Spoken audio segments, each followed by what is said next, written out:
Oke, apa yang bikin kita nambahin hak ke sepatu? Karena sudah menjalankan kewajiban? Kayaknya bukan.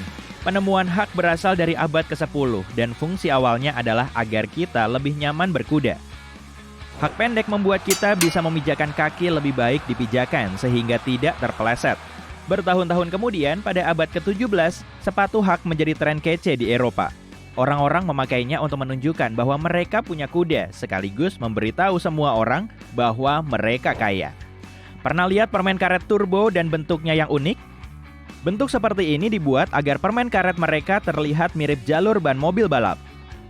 10, 9, 8, 7... Bukan insinyur antariksa yang menciptakan hitungan mundur ini. Hitungan ini dibuat oleh sutradara film campuran Austria, Jerman, Amerika, Fritz Lang pada tahun 1929. Salah satu filmnya menampilkan adegan hitungan mundur ini. Kemudian, NASA mencurinya. Memakainya. Nah, pernah lihat sendok spaghetti yang banyak gigi besarnya? Ada lubang di tengahnya kan? Fungsinya bukan untuk mengambil pasta. Gunakan lingkaran ini untuk menentukan takaran porsi satu orang. Jumlah spaghetti kering yang bisa masuk di lubang ini adalah satu porsi standar. Kamu nggak perlu lagi nebak-nebak seberapa spaghetti yang harus kamu masak untuk 3 orang. Ukur aja pakai sendok. Di supermarket, kamu melihat rak berisi telur dan mencoba mencari mana yang lebih baik, yang putih atau coklat. Sebenarnya, nggak ada perbedaan di antara keduanya. Warna telur ditentukan oleh jenis ayamnya. Ayam menghasilkan 2 pigmen warna yang berbeda. Kamu bisa membeli telur dengan warna apapun karena komponen nutrisinya hampir sama. Jadi, mana yang muncul lebih dulu? Telur coklat atau telur putih? Lanjut aja deh. Kamu nggak butuh pasta gigi banyak-banyak untuk menyikat gigi. Seukuran kacang polong aja udah cukup. Tapi, iklan menunjukkan kamu harus menutupi seluruh permukaan sikat gigi dengan pasta gigi sebagai taktik pemasaran. Produsen ingin kamu membeli pasta gigi baru lebih cepat. Pesawat meninggalkan garis putih di belakang di tengah langit biru karena adanya kondensasi karbon dioksida, uap, dan pembakaran bahan bakar. Saat udara sedang dingin, uap keluar dari mulutmu. Prinsip yang sama berlaku di sini. Udara di ketinggian tempat pesawat terbang selalu dingin. Asap dan udara panas keluar dari turbin. Saat bertemu udara dingin, garis uap tebal terbentuk. Topi besar koki menunjukkan status mereka di dapur. Mirip sepatu hak gitulah. Sang koki memakai topi tertinggi. Dengan begitu kita bisa mencarinya dengan mudah di dapur di antara staf lain. Jumlah lipatan di topinya menunjukkan jumlah cara si koki bisa memasak telur. Dapur modern jelas tidak mengikuti tradisi ini lagi, tapi topi koki masih menjadi barang wajib. Berkat topi ini, tak akan ada rambut yang jatuh ke dalam makanan. Gak jadi kasih bintang 1 deh. Dokter juga memakai topi untuk alasan yang sama, mencegah rambut jatuh ke sup si pasien saat operasi.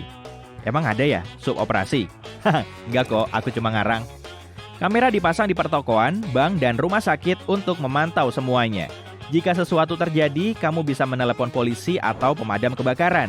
Kamera ini sangat membantu menyelesaikan banyak masalah. Jadi, kenapa nggak ada kamera di dalam pesawat? Para kru menjaga ketertiban di dalam pesawat, tapi mereka takkan bisa apa-apa jika masalah serius terjadi. Selain itu, siapa yang bisa kabur dari pesawat? Selama penerbangan, kamera nggak akan ada gunanya. Dan setelah penerbangan, kesaksian penumpang sama ampuhnya dengan kamera. Jadi, kalau memang tidak ada gunanya, untuk apa menghabiskan uang buat beli kamera? Hampir semua hotel punya spray putih. Warna ini dipilih secara khusus untuk menunjukkan seberapa tinggi standar kebersihan mereka. Makin putih dan cerah spraynya, makin mewah hotelnya. Kotoran dan noda jauh lebih mudah terlihat pada linen putih. Ini ibarat bukti kalau kamu masuk ke kamar yang sudah dibersihkan. Pernah bertanya-tanya kenapa mouse komputer disebut mouse atau tetikus?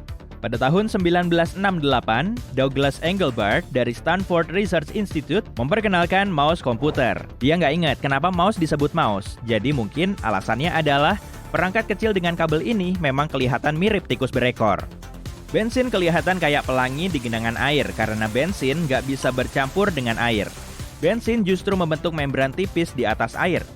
Saat cahaya terpantul dari membran itu dan air, pada saat bersamaan, pelangi pun muncul. Magnet dibuat berbentuk tapal kuda untuk meningkatkan gaya magnetnya. Warnanya juga penting.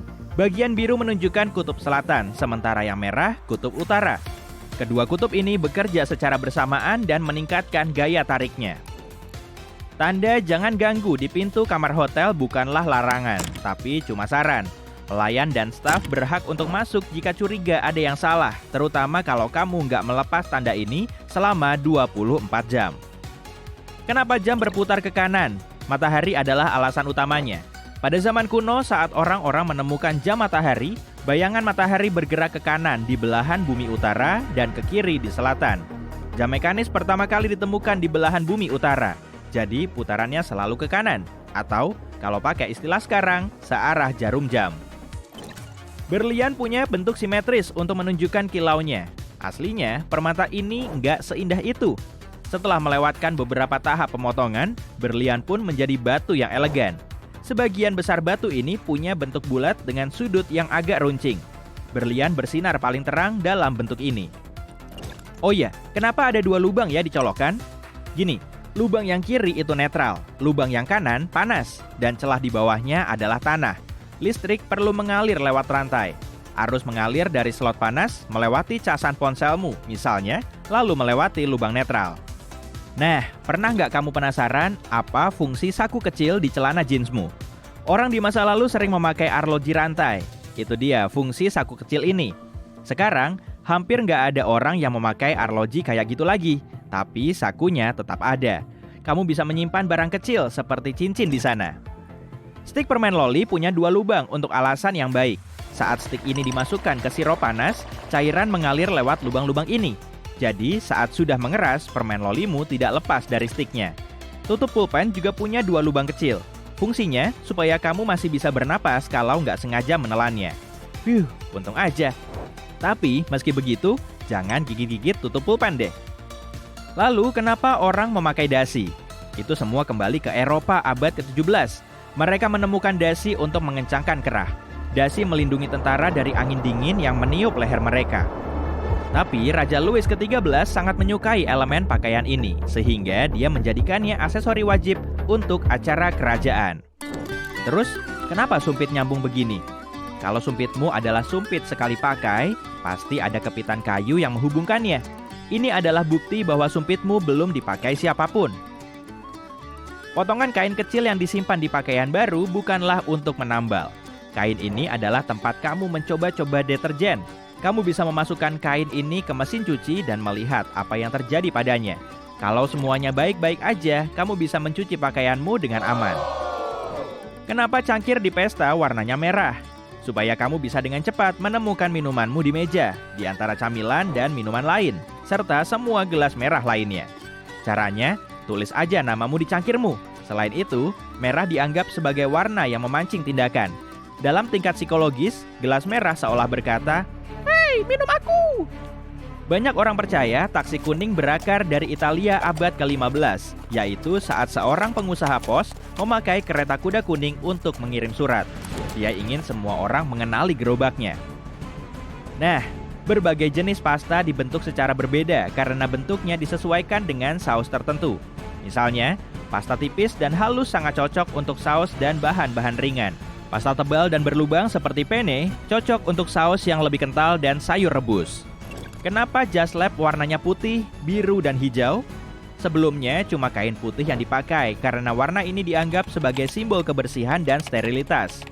Kemudian pada awal abad ke-20, warna hijau mulai dipakai karena lebih ramah bagi mata para dokter. Saat seorang ahli bedah melihat warna merah untuk waktu yang lama dalam operasi, sensitivitas matanya terhadap warna ini menurun. Dengan adanya campuran warna merah, sang dokter tak akan bisa melihat dengan jelas warna tubuh manusia. Tapi area biru atau hijau membantu menyegarkan pandangan mereka. Mata beristirahat sebentar, lalu kembali ke warna merah lagi. Jika seorang dokter melihat mantel putih dalam operasi, bintik-bintik hijau kecil mungkin muncul di mata mereka. Kamu bisa mencobanya sendiri. Lihatlah sesuatu berwarna merah selama beberapa menit, lalu alihkan pandanganmu ke selembar kertas putih. Kamu akan melihat bintik-bintik rona kehijauan ini. Jadi, dokter mengenakan jubah biru agar tetap fokus. Selain itu, beberapa rumah sakit mungkin punya aturan sendiri. Warna jubah lab bisa diatur berdasarkan hierarki.